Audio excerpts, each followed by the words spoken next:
towards inclusive design. I am Sheila Prakash, architect and urban designer.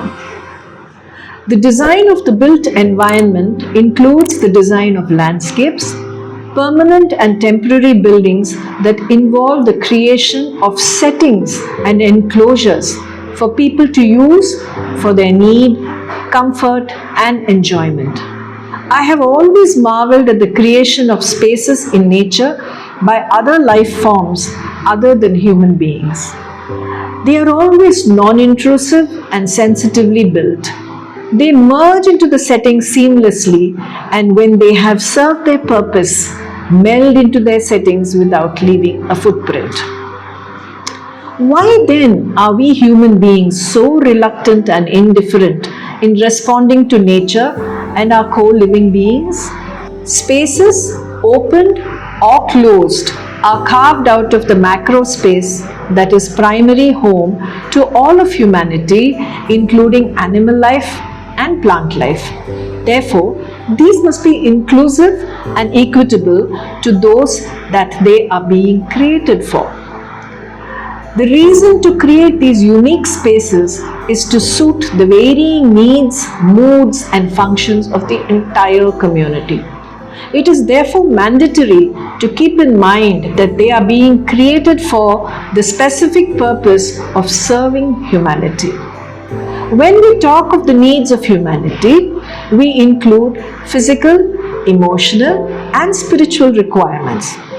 The needs enumerated and included in the design criteria have to be inclusive and equitable to the people for whom the design is being done.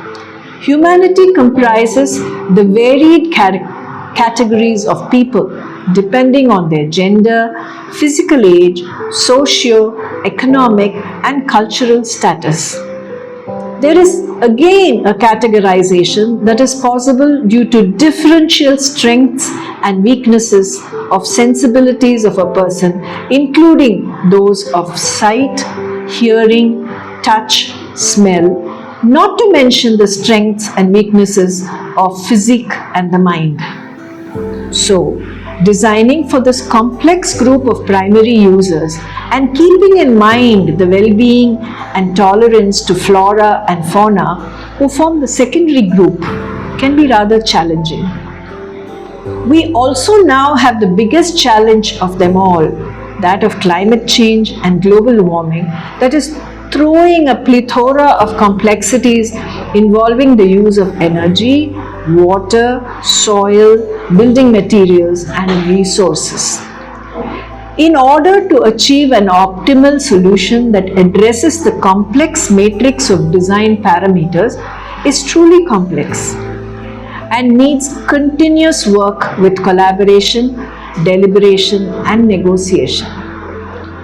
The National Building Code and the United Nations are continuously evolving certain mandates that need to be followed in design of the built environment for safety and comfort that addresses inclusively the special needs of humanity belonging to the varied challenged groups of society. These form the fundamental requirements of the design criteria that form an integral part of the design intent and process. No shortcuts or leniency in following these mandates should be allowed. However, as far as the development of technology goes, we are in a far more happy space to innovate and find solutions for specific needs. The Internet of Things, artificial intelligence, real-time data analytics can definitely help the designer to ride over complexities and come up with solutions that are unique, responsible, and responsive to all concerned. We only need to be sensitive to issues and be willing to put in that extra effort that is needed to discover unique and special innovations that would add value to design.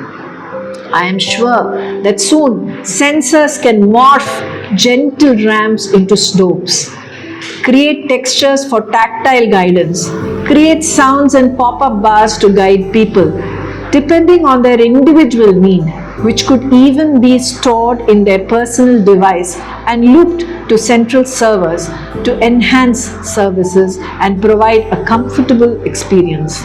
So my advice to young designers is that they need not get daunted by the complexities of these issues that steer design, but instead be welcomingly inclusive to these issues and address and understand them head on, and be ready to use technology to provide unique designs which can empower humanity by enhancing their sensitiveness.